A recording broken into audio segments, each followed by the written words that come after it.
안녕하세요. 생각 4차원입니다.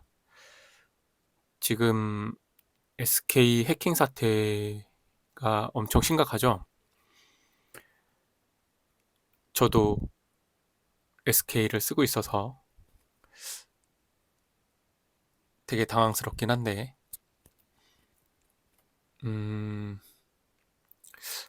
지금 SK 대응이 되게 실망스러우실 거예요. 뭐 유심을 교체해야 된다고 말은 하는데, 유심은 없죠. 그리고 우선은 유심 보호 서비스를 해라. 그러면 괜찮을 거다라고 얘기하는데, 정말 대응 이렇게밖에 못하나라는 생각이 듭니다. 왜냐면 SK가 맨날 하는 얘기가 있거든요. 뭐냐? 자기네 원래 그 경영 철학을 얘기하는 게 있습니다. 그거는 이제 다음에 요 아래쪽에서 말씀을 드릴게요. 자기네 지금 SK가 잃은 게 일단 신뢰입니다. 해킹 인지 후에 고객한테 공지하는 게 엄청 늦었죠. 일부러 늦춘 거고 원래 뭐 보안상 지금 상태 파악하는 거라고 했는데 공개하기 전까지도 현재까지도 어디까지 됐는지 얘기를 못 하고 있어요. 사실은 뭐 안전한 수준이다라고 얘기를 하는데 그렇게 늦게 얘기했는데 그걸 누가 믿겠습니까? 이미 한번 거짓말을 했는데 속였잖아요, 고객을. 그래서 유심보호 서비스 플러스 유심 무조건 교체하는 게 맞다. 뭐 가능하신 분들은 뭐 가능하신 분이 아니라 하고 싶은 분들은 통신사를 바꿔라 라고 말씀을 드리고 싶어요. 일단은 저번 주에만 아마 3만 5천 명 정도 바꾸신 것 같아요. 2,300만 중에. 그래서 SK가 이렇게 배짱을 튕기는 것 같습니다. 어차피 너네 갈 데 없잖아. 우리나라는 독점은 아니고 과점이죠. 그러니까 카르텔이 있어서 통신사 3개밖에 못 씁니다. KT, LG, SK. SK는 노태우 대통령이 사위한테 선물이라고 줬고 KT는 원래 국가 건데 욕심이 많은 사람들이 민영화해서 사유화했죠. 그러니까 LG 같은 경우만 사실 거의 말도 안 되게 독자적으로 자기네 통신망을 깔아서 통신 사업에 뛰어든 거라고 보시면 됩니다. 뭐 100%라고 말씀 못 드려요. 그래서 원래 외국 통신사가 들어오려고 했을 때 이 세 개의 회사가 합쳐서 정부에 압박을 넣고 우리나라는 다른 외국 통신사가 들어오게 되면 시장이 다 먹힌다. 그만큼 자신이 없었던 거죠. 경쟁할 자신이. 막아놓고 가격을 계속 올리는 거죠. 경쟁자가 없으니까. 지금 일론 머스크가 하고 있는 위성 스타링크 서비스를 우리나라에 들어올지 안 들어올지 모르겠어요. 아마 하려고 하겠죠. 자기네가 이제 온라인 지점을 열어서 어차피 위성으로 쏘는 거니까 기지국이랑 상관없이 그때 대응을 어떻게 할지 모르겠지만 왜냐면 스타링크 같은 경우 우리나라 이제 정부의 통신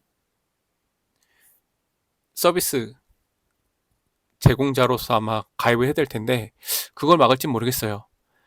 이제 그것까지 막으면 이제 이 3사는 아직도 시대가 그 당시에는 아마 IMF 끝나고 얼마 안 됐을 거예요. IMF 전인가?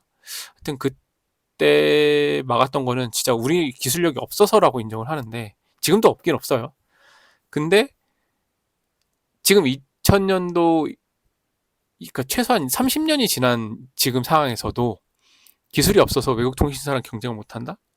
이거는 말이 안 돼요. 진짜 이런 통신사는 그럼 없어져야 된다고 저는 생각해요. 아이폰이 2009년도인가 아마 들었을 거예요. KT 통해서. 그때도 지금 애플 같은 경우에는 엄청나게 그 자기네 그 세계를 구축해놔서 그걸 한국에서 쓰고 싶으면 방법이 없는 거예요. 통신사에서 열어주지 않아요. 카드사에서 열어주지 않고.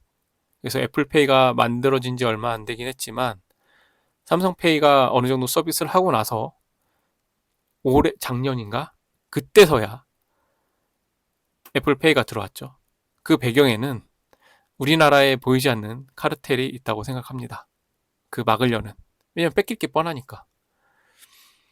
그래서 중요한 거는 일단은 다시 SK로 갔을 때 일단은 SK는 신뢰를 잃었습니다. 고객한테. 그러니까 어쩔 수 없이 쓰긴 하겠지만 항상 더 좋은 통신사가 나타나게 되면 이동을 하겠죠. 조건이 좋거나. 그리고 가치를 잃었습니다. 자기네가 뭐 속도도 빠르다고 했는데 5G 거짓말이었죠. 안전성 이번에 뺏겼죠. 서비스는 좀 인정합니다. 왜냐면 다른 통신사도 마찬가지긴 한데 SK 같은 경우 이번에 AI 도입하면서 완전 편리해졌어요. 제대로 활용을 하시는 분들이 많진 않겠지만 저도 사실 많이 활용을 하진 않습니다. 근데 다른 통신사에 비해서는 제가 봤을 때는 AI 쪽에 좀 신경을 쓰고 있다. 왜냐면은 SK 하이닉스라든지 이제 반도체 쪽에도 자기네가 좀 하는 게 있잖아요. 그 관련돼서 이쪽으로 자꾸 IT 쪽으로 가려는 것 같아요. 경쟁을 시장을 잡아먹기 위해서. 그리고 기술력을 얘기했었는데 이번 해킹이 털리면서 사실 기술력이 그 정도 되냐?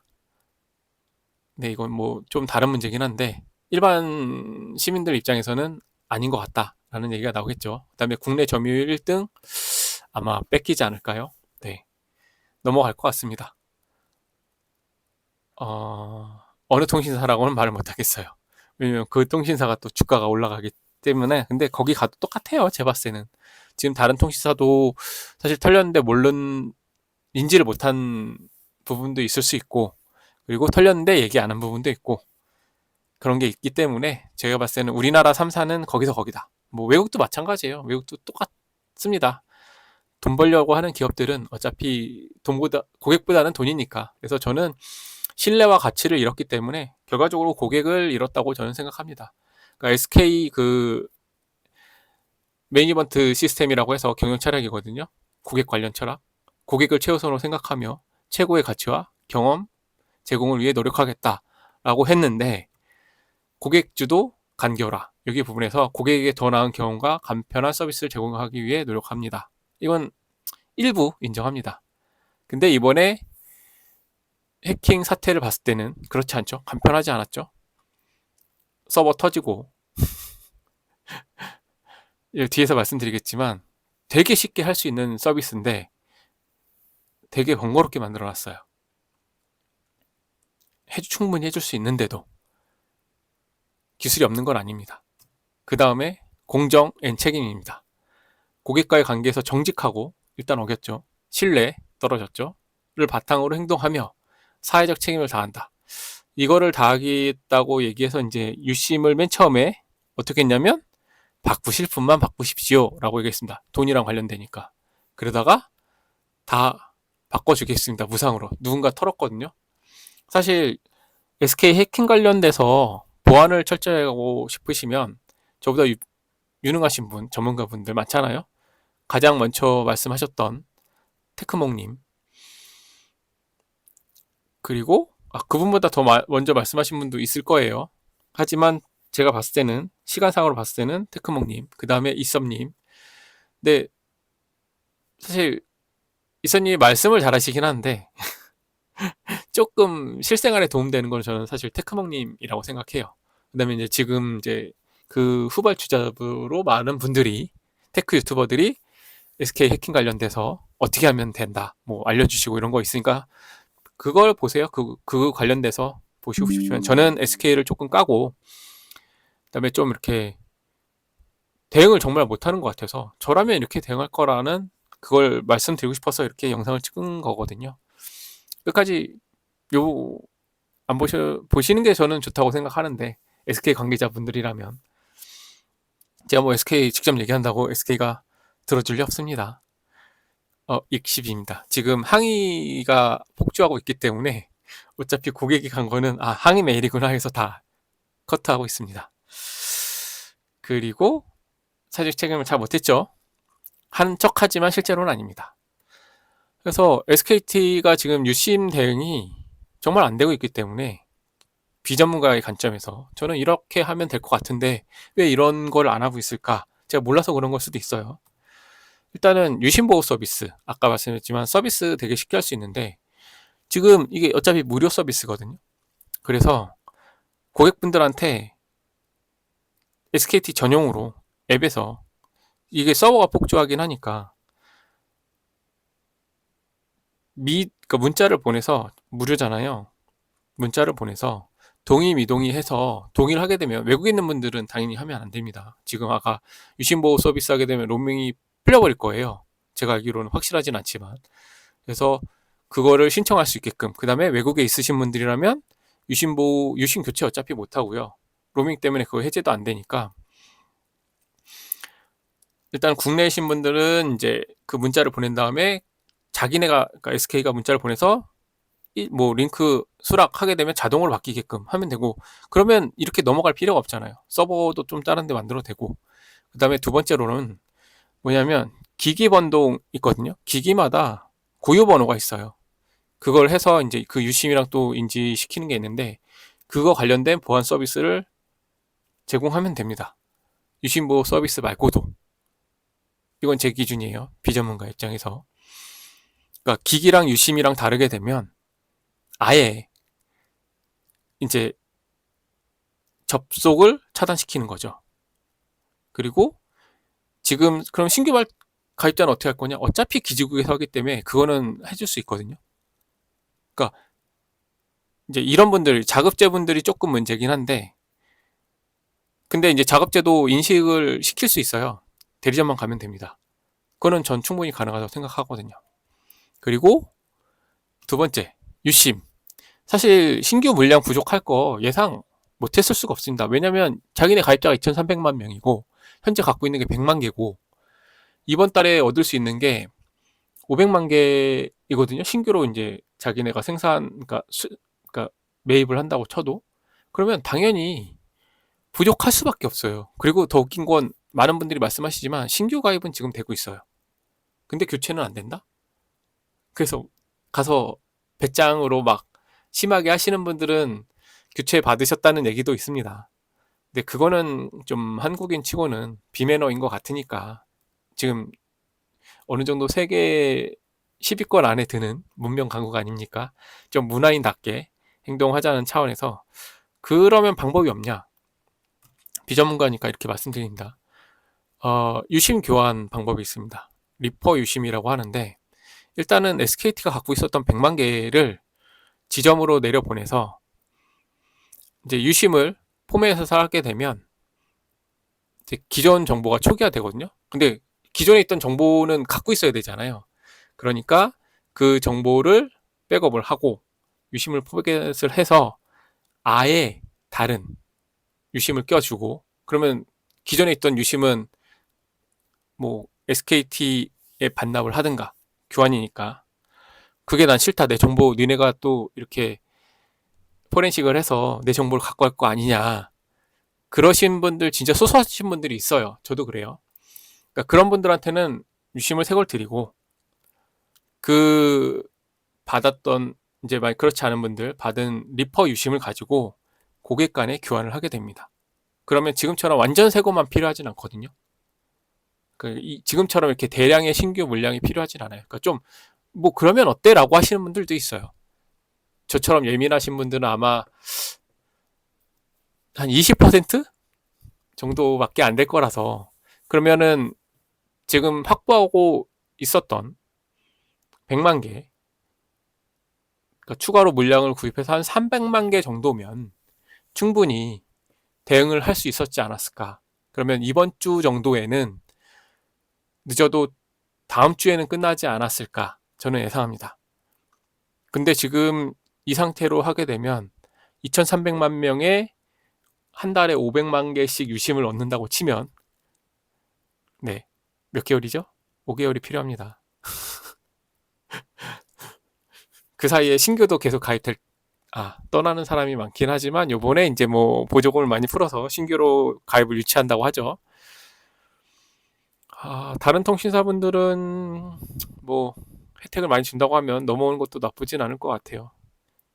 유심 보완하고 이렇게 뭐 교환하고 이심도 뭐 방법도 있으니까. 그래서 저는 비전문가 입장에서 제가 알기로는 유심 포맷하게 되면 정보 초기화 되는 걸로 알고 있거든요. 그리고 아까 앞에 말씀드렸던 그 기기 관련돼서 이거 이제 연동 보완한 다음에 그 서비스를 하게 되면 충분히 다른 기계를 차단하고, 어차피 대리점 가서 할 거니까 집에서 하는 거는 조금 문제가 있다고 생각합니다. 유심을 초기화하고 교환하는 방법에 있어서는. 근데 어차피 그러려고 있는 대리점이잖아요. 고객과 접점을 만들기 위해서 만들어 놓은 공간이기 때문에, 그러면은 뭐 날짜 해가지고 언제 그러니까 오신 분 순서대로, 사실 초기화하고 이렇게 하는 데는 기계도 필요하고 시간도 필요합니다. 근데 지금처럼 무작정 대기하는 것보다는, 그래 이제 좀 야간까지 한다고 하더라도, 그러면 어차피 SK에서 그 돈을 드리잖아요. 그렇게 그런 식으로 서비스를 해주게 되면 신뢰도 생기고 믿음도 생기고, 아, 이런 사태가 발생했을 때 최소한 너희들이 얘기했던, 당신들이 얘기했던 사회적 책임을 다한다, 이런 신뢰는 줄 수 있지 않겠나 라고 생각합니다. 제가 SK 사장이라면, 제가 치태현 회장이라면, 저라면 이렇게 했습니다. 최대한 빨리 해결하기 위해서 사장 내분에서 총체적으로 열심히 하겠습니다. 총괄적으로 대응하겠습니다. 더욱더 심도 있게 생각하고 고려해서 하겠습니다. 이렇게 누구나 할 수 있는 미사오구를 사용해서 하는 방식의 대응이 아니라, 구체적으로 언제까지, 하루에 몇몇 명이 어떻게 할 수 있고, 우리가 지금 이걸 자동으로 원래 돌릴 수 있는데 왜 이런 식으로 했는지 모르겠지만 자동으로 바꿀 수 있는 것도 되게 쉽거든요. 왜냐면 이건 이제 백데이터 선에서 데이터를 불러와서 그게 안 돼 있는 사람 중에 거절한 사람은 빼고 수긍한 동의한 사람에 한해서 한 번에 바꾸자. 그러면 데이터 바꾸는데 100만 개 바꾸는데 아마 10분 정도면 가능할 겁니다. 확실하진 않지만 제가 알기로는 1분이면 불러오는 거는 로딩이 되니까, 수정은 10분 정도면 넉넉하게 할 수 있다. 물론 중간에 문제가 생길 수 있긴 하겠지만 고객이 동의한다는 전제 하에입니다. 그러면 3일 안에 무상으로 유심보호 서비스를 다 해줄 수 있지 않았을까? 아주 쉽게. 저는 그렇게 생각합니다. 아직도 이 사태를 몰라서 유심보호 서비스를 신청 안 하고 계신 분도 있어요. 제 가족분 중에서도 뭐 유심 털렸다고 나한테 문제 있어? 해킹 안 당하는 거 아니야? 이렇게 무지하니까 사람이 그럴 수 있습니다. 하지만 아는 만큼 보인다고, 유심을 털렸을 때 유심 플러스 이 유심을 가지고 그 복제된 유심이 나인 척 사이버 공간에서 나로 대체될 수 있다는 상황을 안다면 그렇게 무심하게 대응하지 않았을 거라 저는 생각합니다. 그리고 지금 유심보호 서비스만 하게 되면 안전하다고 얘기는 하는데 저는 진짜 믿을 수 없습니다. SK 지금의 행동과 과거의 행동과 그런 걸 봤을 때 믿지 못하겠고요. 다른 얘기는 다음 영상에서 하겠습니다. 감사합니다. 잘 해결되길 바라겠습니다. 어떻게 될지 모르겠지만.